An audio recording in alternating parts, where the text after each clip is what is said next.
phiên tòa xét xử mình rồi.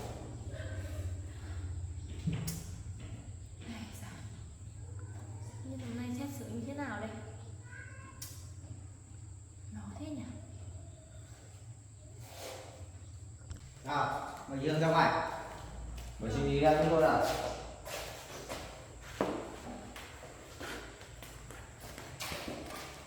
Vào đây. Đưa này.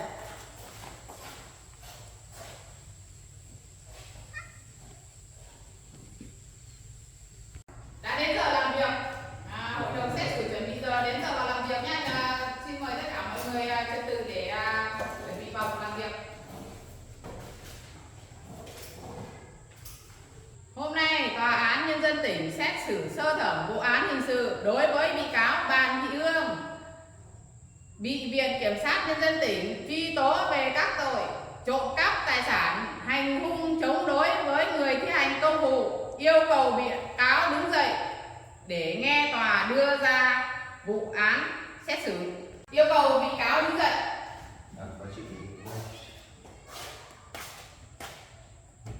Hôm nay ngày 9 tháng 7 năm 2024 quyết định đưa vụ án ra xét xử tại Tòa án Nhân dân tỉnh căn cứ các điều khoản của quy định của nhà nước về Bộ luật tố tụng hình sự. Sau khi nghiên cứu hồ sơ vụ án đối với bị cáo Bàn Thị Hương cư trú tại thôn Bản Tròn, xã Phúc Sơn, huyện Chiêm Hóa, nghề nghiệp là tự do. Bây giờ là mời bị cáo đứng lên trình bày họ và tên. Bị cáo cho biết họ và tên. Thưa hội đồng xét xử, tôi tên là Bàn Thị Hương. Tôi sinh năm 1999, cư trú tại thôn Bản Tròn, xã Phúc Sơn, huyện Chiêm Hóa. Nghiệp của bị cáo là gì? Tự do. Trình độ văn hóa 7/12 này. đã có gia đình hay chưa? Là chưa. Bị cáo bị bắt tạm giam ngày 6 tháng 7 năm 2024. Mời bị cáo về chỗ. Vâng. Mời bên bị hại Hoàng Thị Mai, thôn Minh Tân, xã Phúc Sơn, huyện Chiêm Hóa lên cho tòa thẩm vấn. Mời chị lên. Họ và tên bị hại. Thưa quan tòa, tôi tên là Hoàng Thị Mai ạ. Cư trú ở thôn Minh Tân ạ. xã huyện Sơn ạ, huyện Chiêm Hóa. Trình độ học vấn của bị hại. Dạ 10/12 ạ. Bị hại đã có gia đình hay chưa? Dạ tôi chưa ạ. Rồi thôi xin mời về chỗ. Giờ xin mời bên điều tra lên trình bày về diễn biến vụ án. Vâng, thưa hội đồng xét xử, vào ngày 9 tháng 6 năm 2024, chúng tôi nhận được thông tin trình báo từ chị Hoàng Thị Mai về việc chị Bàn Thị Hương lên hành hung, đánh đập, tranh chấp đất đai. Đối tượng đã đập phá nhà cửa. Sau khi chúng tôi nhận được thông tin, chúng tôi đã đến hiện trường nơi xảy ra vụ việc và hỗ trợ chị Mai sửa chữa nhà. Sau đó triệu tập bà Bàn Thị Hương, hiện tại là đang là bị cáo đứng trước tòa, lên cơ quan chức năng để lấy lời khai. Nhưng chị Bàn Thị Hương đã không nhận tội.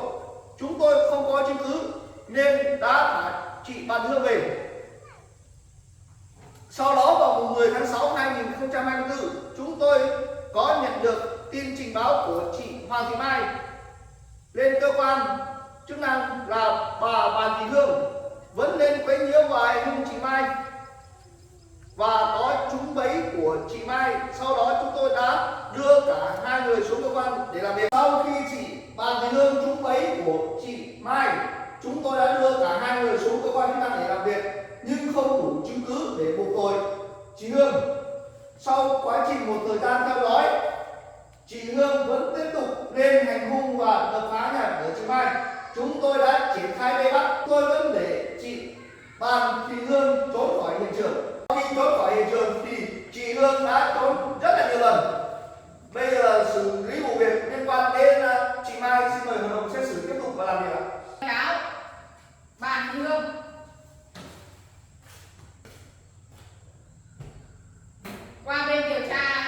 bày thì sự việc có đúng với sự thật hay không? Dạ thưa hội đồng xét xử là đúng ạ. Bị cáo đã thấy những hành vi của mình làm và đã thấy là sai trái với pháp luật hay chưa? Dạ thưa là bị cáo cũng thấy sai rồi ạ. Thế bây giờ là đã vi phạm pháp luật về các tội quấy nhiễu, gây rối trật tự công cộng, trộm cắp tài sản. Cái này là sẽ có luật của nhà nước quy định. Bị cáo có chấp nhận hay không? Vâng, nhưng bị cáo bây giờ đã biết sai và nhận lỗi rồi, mong hội đồng xét xử có thể giảm án cho bị cáo ạ. Đề nghị bên điều tra trình bày về các tội của bị cáo. Vâng, thưa hội đồng xét xử, sau khi bà Đoàn Thị Hương trốn khỏi hiện trường gây ra chỗ chị Mai, thì chị Đoàn Thị Hương có trốn chạy lên rừng, chúng tôi có truy đuổi, nhưng sau đó bà Thị Hương có xuống làng và trộm cắp tài sản một chiếc xe máy nhãn hiệu Honda và một Honda màu trắng, và tổng số tiền là 50 triệu đồng. Khi có được số tiền trên 50 triệu đồng, chị Bà Thị Hương mang số tiền trên đi tiêu dùng. Tất cả mọi quá trình chúng tôi đã điều tra và rõ gồm mua một chiếc điện thoại, đổi chiếc xe máy đánh cắp lấy một chiếc Vision màu xám. Tổng số tiền chị Hương đánh cắp là 50 triệu. Tổng số tiền chị Hương tiêu trong quá trình chúng tôi truy đuổi là 11 triệu 500.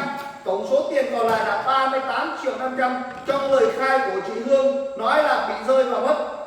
Thưa quý tòa, thưa hội đồng xét xử, với nghị định của Bộ luật hình sự năm 2015 với số tiền đánh cắp của chị Hương từ 50 triệu trở lên sẽ là với mức án tù từ 12 năm đến 20 năm tù giam. Chúng tôi bên điều tra yêu cầu bên hội đồng xét xử xử phạt 12 năm đến 20 năm tù giam cho tội cướp tài sản và trộm cắp tài sản. Thưa hội đồng xét xử, hết ạ. Những sự việc của bị cáo bên điều tra vừa cung cấp có đúng với sự thật hay không? Dạ thưa hội đồng xét xử là đúng ạ. Thế bị cáo có biết những cái tội là trộm cắp, gây rối trật tự, trộm cắp tài sản là đã gây ra rất là nhiều những cái phức tạp cho xã hội hay không? Dạ thưa hội đồng xét xử là bị cáo biết ạ. Bị cáo biết là những hành vi mà bị cáo làm là ảnh hưởng rất lớn đến xã hội, thế sao bị cáo vẫn còn làm? Dạ cũng tại bị cáo là trong lúc đấy cũng nông nổi không làm chủ được bản thân ạ, nên là trộm cắp xe và cái tiền đấy thì bị cáo cứ dùng thôi ạ. Bị cáo không nghĩ là ảnh hưởng nhiều đến như vậy. Bị cáo có biết với cái số tiền lớn như thế mà bị cáo lại trộm của người ta đi là có biết là tội nặng như thế nào hay không? Dạ bị cáo biết chứ, nhưng mà lúc đấy bị cáo không nghĩ nhiều nên là bị cáo thấy nên là bị cáo cứ sử dụng thôi ạ. Xin mời bên điều tra tiếp tục trình bày. Hội đồng xét xử, trong quá trình lực lượng truy đuổi, bị cáo trốn vào trong hang, sau đó tấn công người thi hành công vụ vào một đồng chí, gây ảnh hưởng tổn thương đến sức khỏe tinh thần của đồng chí. Tội chống đối người thi hành công vụ, yêu cầu tòa án hội đồng xét xử phạt bị cáo từ 3 đến 7 năm tù giam. Xin hết. Rồi bị cáo về chỗ. Xin mời bên bị hại.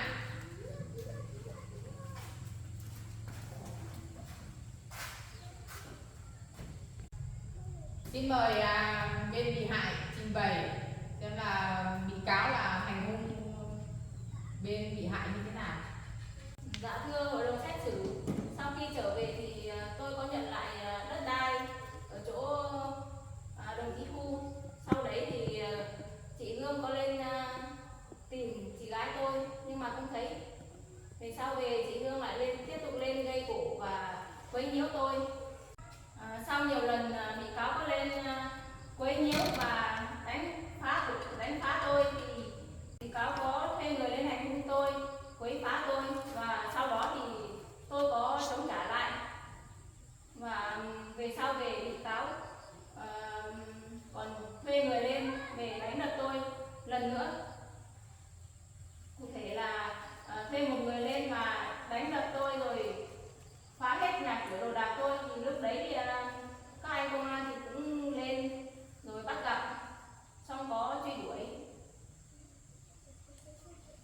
Trong thời gian truy đuổi thì có bắt được một người mà bị cáo thuê đi để hành hung tôi. Hết rồi. Kính thưa hội đồng xét xử, tôi đã trình bày xong tất cả những sự việc gây ra mà bản thị Hương gây ra cho tôi ạ. Xin mời bên bị hại về chỗ. Mời bị cáo đứng lên.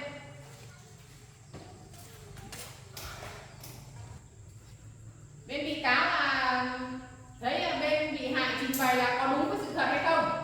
Thưa hội đồng xét xử là bên bị hại trình bày đúng sự thật ạ. Bị cáo cho hội đồng xét xử biết bên bị hại đã trình bày những sự việc như thế có đúng với sự thật hay không? Dạ, thưa hội đồng xét xử là đúng ạ. Thưa hội đồng xét xử là cũng vì mẹ của tôi thì mất tích, chị gái của tôi thì cũng bị vào tù, nên là trong lúc nóng nảy nên tôi đã gây ra những sự việc như vậy. Cũng do bản thân tôi không làm chủ được bản thân, nên là bây giờ tôi cũng biết lỗi rồi, nên mong hội đồng xét xử giảm nhẹ tội cho tôi để tôi tái hòa nhập với cộng đồng. Bị cáo có biết những hành vi mà bị cáo đã gây ra là rất là nghiêm trọng đối với pháp luật hay không? Dạ vâng, là bị cáo cũng biết ạ. Cũng thưa hội đồng xét xử là do bị cáo cũng từ nhỏ nhà bị cáo cũng rất là nghèo, gia đình khó khăn, nên là học hành cũng không được đàng hoàng, không được ăn học đến nơi đến chốn, nên là bây giờ mới gây ra nhiều lỗi lầm như thế. Bây giờ còn mẹ của bị cáo còn bị mất tích, bị cáo không tìm thấy, bị cáo cũng thương mẹ lắm. Rồi còn chị gái của bị cáo thì cũng bị vào tù, nên bị cáo cũng hơi bị cáo bị mất kiểm soát nên không kiểm soát được bản thân mình. Lúc bị cáo về đây là nghe tin mẹ thì mất tích, chị gái thì vào tù, nên không kiểm soát được bản thân nên mới gây ra sai lầm, nối tiếp sai lầm như thế. Bị cáo cũng mong là hội đồng xét xử giảm nhẹ tội cho bị cáo. Bị cáo cũng không cố tình làm như thế. Mong hội đồng xét xử xem xét và giảm nhẹ án cho bị cáo. Sau khi bị cáo đã trình bày, xin mời bên điều tra tiếp tục. Vâng, thưa hội đồng xét xử, sau khi tôi nghe quá trình trình bày của bị cáo Bàn Thị Hương, tôi xin phép đối chất với chị Bàn Thị Hương như sau. Trong quá trình chúng tôi điều tra truy bắt chị, tại sao chị lại không ra đầu hàng và gây ra hậu quả nghiêm trọng thêm? Yêu cầu chị Bàn Thị Hương trả lời câu hỏi của chúng tôi. Tại sao chúng tôi truy đuổi chị không đứng ra đầu hàng mà còn chống cự chúng tôi? Lúc đấy tôi cũng sợ. Tại sao chị có vấn đề gì chị sợ? Chúng tôi tuân thủ pháp luật, thực thi theo pháp luật. Tôi sợ các anh bắt được tôi sợ bị phạt nặng, tôi sợ bị vào ngồi tù, nên là tôi mới bỏ trốn như thế. Trong quá trình truy đuổi chúng tôi có yêu cầu chị ra đầu hàng đầu thú, chị có nghe thấy chúng tôi kêu gọi chị ra đầu hàng không? Dạ có. Chị nghe thấy chúng tôi kêu gọi chị nhiều lần hay chỉ một hai lần? Dạ tôi nghe thấy nhiều lần. Chị nghe lời kêu gọi đầu thú của chúng tôi để hưởng sự khoan hồng của pháp luật mà chị không ra đầu thú, vẫn còn trốn chạy để chúng tôi kéo dài thời gian truy đuổi chị. Dạ tôi cứ mãi chạy thôi nên tôi cũng không nghe thấy rõ lắm ạ. Chị có biết hành vi của chị như thế tiếp tục là gây ra hậu quả rất là nghiêm trọng và kéo theo đó là những năm tù giam của chị sẽ được tăng thêm không? Vâng, lúc đấy thì tôi không nghĩ đến vấn đề này ạ.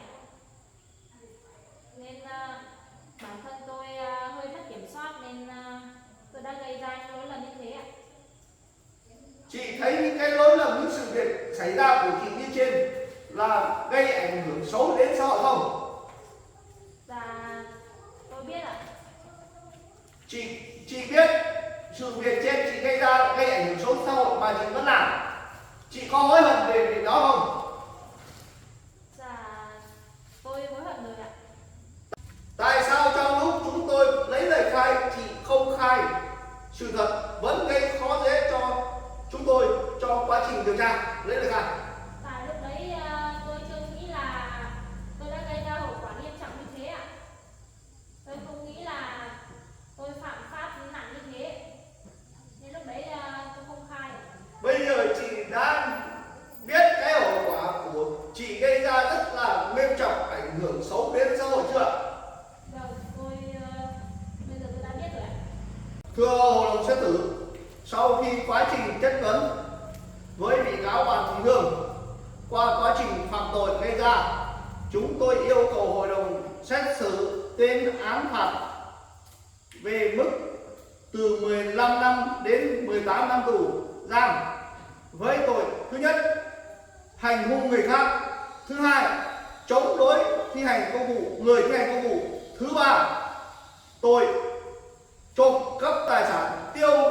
Sau khi bên điều tra đưa ra tất cả những cái tình tiết mà bị cáo đã gây ra, bị cáo đã thấy đúng hay chưa, có thấy sai hay là thiếu sót những cái gì, yêu cầu bên bị cáo trình bày. Dạ thưa hội đồng xét xử là bên thẩm tra đã nói đúng sự thật ạ. Bị cáo đã thấy là tội của mình nặng đến mức độ như thế nào hay không? Dạ bị cáo biết rồi ạ. Thế bây giờ bị cáo có muốn nói gì nữa hay không? Dạ thưa hội đồng xét xử là bây giờ bị cáo cũng đã biết lỗi của mình rồi. Bị cáo biết lỗi sai của mình. Mong là hội đồng xét xử sẽ giảm án cho bị cáo. Mời bị cáo về chỗ. Bây giờ hội đồng xét xử xin phép được giải lao. Vâng, được rồi. Lời truy ý.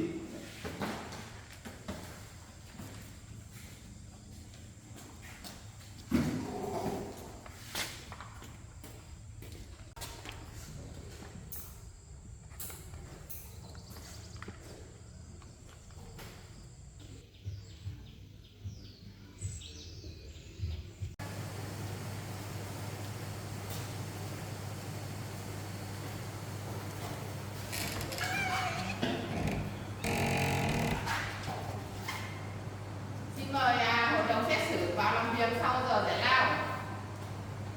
Yêu cầu bên điều tra nêu rõ sự việc gây án của Đoàn Thị Hương. Yêu cầu bị cáo đứng lên.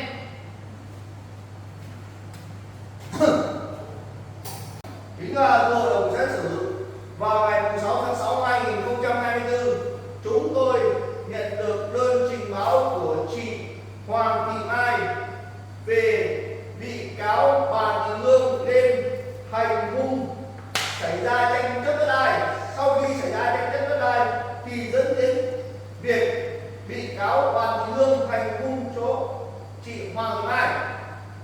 Sau khi tiếp nhận đơn trình báo, chúng tôi có đến hiện trường kiểm tra xem xét.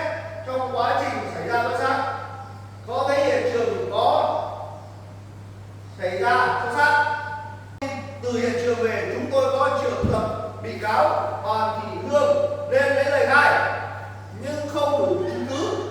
Chúng tôi đã thả chị Đoàn Thị Hương về, không xử lý theo quy định của không xử lý pháp luật. Sau quá trình cách đấy 4 hôm, vào ngày 10 tháng 6 năm 2024, chúng tôi lại nhận được đơn trình báo của chị Hoàng Thị Mai về việc chị Đoàn Thị Hương dẫn theo một người phụ nữ lên hành hung đập phá gây ảnh hưởng xấu đến đời đời sống sức khỏe của chị Hoàng Thị Mai. Sau khi chúng tôi nhận được đơn trình báo cũng lên hiện trường khám nghiệm hiện trường, sau đó vẫn triệu tập chị Bàn Thị Hương lên cơ quan, nhưng chị Bàn Thị Hương lại không nhận tội. Chúng tôi cũng không đủ chứng cứ để xử lý hình sự. Do nhiều lần bị cáo Bàn Thị Hương lên quấy rối, đập phá, hành hung, nên chị Hoàng Thị Mai cũng làm những cạm bẫy, răng bẫy để bẫy bị cáo Bàn Thị Hương, cũng đã gây ảnh hưởng tới sức khỏe của chị Bàn Thị Hương. Sau khi bị chị Hoàng Thị Mai gài bẫy, về nhà chị Bàn Thị Hương nghĩ tức trong người, nóng vội nên tiếp tục thuê một người phụ nữ đến hành hung, đập phá nhà cửa của chị Hoàng Thị Mai.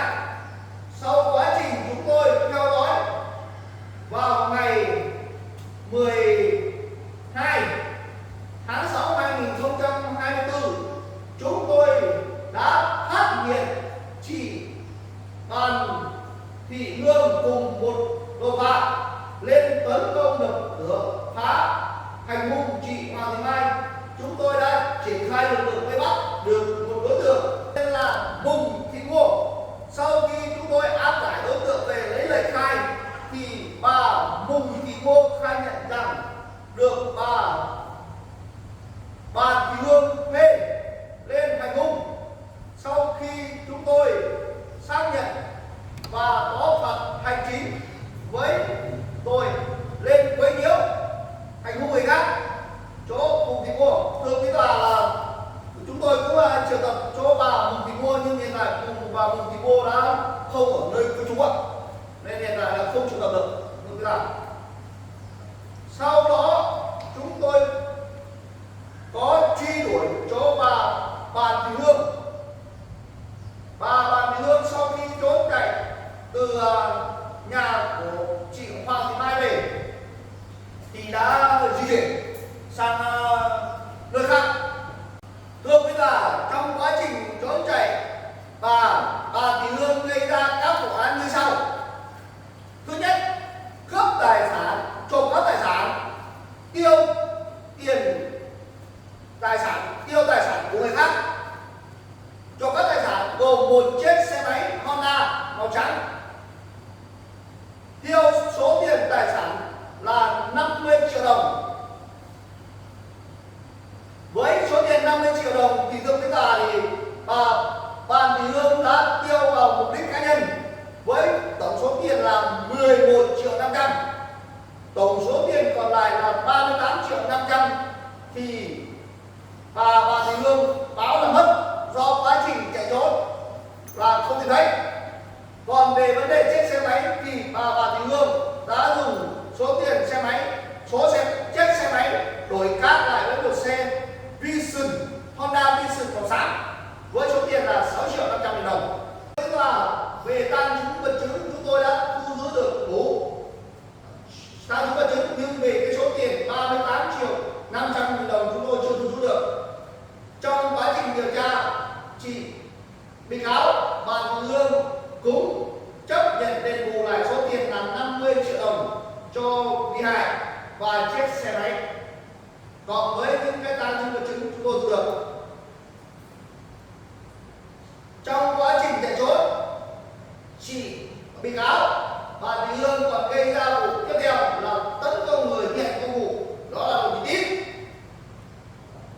Sau quá trình chúng tôi truy đuổi, vào ngày mùng 6 tháng 7 2024, tôi nghĩ là gần một tháng, thì chúng tôi mới bắt được chị Bàn Thị Hương chuẩn bị trốn sang nước ngoài. Với những tình tiết như trên, chúng tôi yêu cầu tòa án xét xử chị Bàn Thị Hương với mức án là từ 8 đến 12 năm. Thưa quý bà, chúng tôi xin hết. Sau khi nghe bên điều tra báo cáo tình hình kết quả sự việc đối với ba tội danh, bị cáo có ý kiến gì không? Thưa hội đồng xét xử là bị cáo Mời bị cáo đứng lên trình bày. Dạ thưa hội đồng xét xử là cho bị cáo hỏi là mảnh đất của chị Mai đang ở đấy là thuộc quyền sở hữu của mẹ bị cáo. Thế bây giờ mẹ bị cáo đã mất tích rồi thì mảnh đất đấy phải thuộc quyền sở hữu của bị cáo chứ. Sao chị Mai lại được ở đấy ạ? Vâng, thưa quý tòa, cái mảnh đất hiện tại chỗ chị Mai đang ở chính xác là của mẹ bị cáo Đoàn Thị Hương. Nhưng trước khi bị cáo Đoàn Thị Hương đi từ nước ngoài về thì mẹ bị cáo đã chuyển nhượng đất cho con dâu là bà Đoàn Thị Hoàn. Hiện tại bà cho con dâu tức là chị Hoàn. Sau khi chị Hoàn chuyển về nơi khác ở thì có giao lại cho chị Mai, hiện tại là người bị hại. Trong đó chúng tôi cũng đã giải thích nhiều lần cho bị cáo Hương, nhưng bị cáo Hương vẫn lên quấy nhiễu, đập phá và hành hung. Thưa quý tòa, hết ạ. Sau khi bên điều tra đã báo cáo như thế có đúng sự thật hay không hả bị cáo? Dạ thưa hội đồng xét xử là đúng ạ. Bên điều tra đã giải thích như thế, bị cáo đã hiểu chưa? Dạ bị cáo hiểu rồi ạ. Hiểu rồi sao vẫn còn là lên quấy phá như thế hả? Dạ thưa hội đồng xét xử là cũng do bị cáo hơi nóng nảy ạ, vội vàng nên không làm chủ bản thân nên đã gây ra những sự việc đáng tiếc như thế ạ. Về việc bị cáo hành hung, bên điều tra đã nói như thế có đúng hay không? Dạ thưa hội đồng xét xử là đúng ạ. Nhưng cho bị cáo hỏi là bị cáo là hôm đấy lên nhà chị Mai thì bị cáo cũng bị hại. Hôm đấy bị cáo lên thì nên chị Mai đã lại bẫy và bẫy bị cáo nên trong sự việc này thì bị cáo cũng là người bị hại, làm tổn thương, bị cáo cũng bị tổn thương tinh thần và sức khỏe nên bị cáo yêu cầu hội đồng xét xử xem xét lại vụ việc. Mời bị cáo về chỗ, người bị hại đứng lên.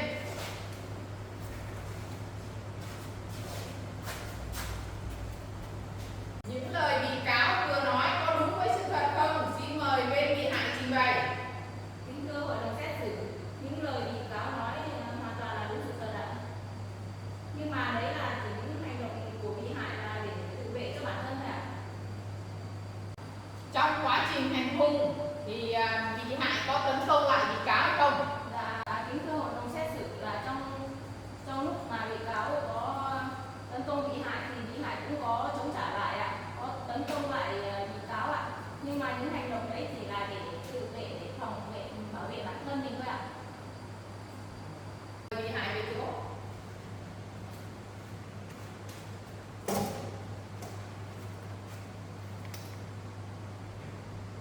Mời bị cáo đứng lên. Sau khi điều tra, hội đồng xét xử đã đưa ra kết luận như sau với ba tội danh: 1.